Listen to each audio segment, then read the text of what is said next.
Before we take a look at how osmosis and tonicity affect a cell, let's review what each of these terms means.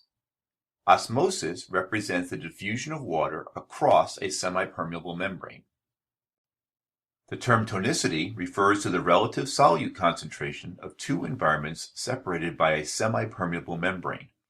In other words, by comparing the tonicity of the solutions, you can determine the direction in which osmosis will occur. To demonstrate how tonicity affects a cell, let's place some red blood cells into a beaker containing pure water. In this case, the solute concentration is greater inside the cells than in the surrounding water.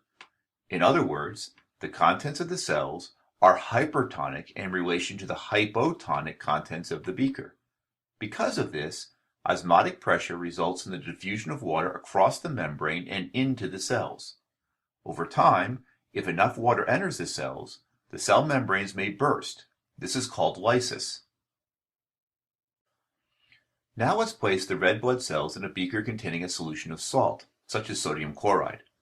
Since the contents of the beaker are hypertonic in relation to the interior of the cells, the water within the cells will diffuse across the membrane and into the contents of the beaker.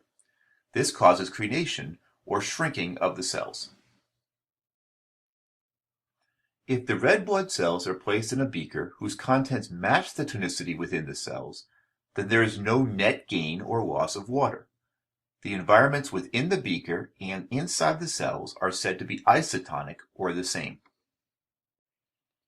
An important thing to remember is that osmotic pressure always causes water to move from a hypotonic environment toward a hypertonic environment.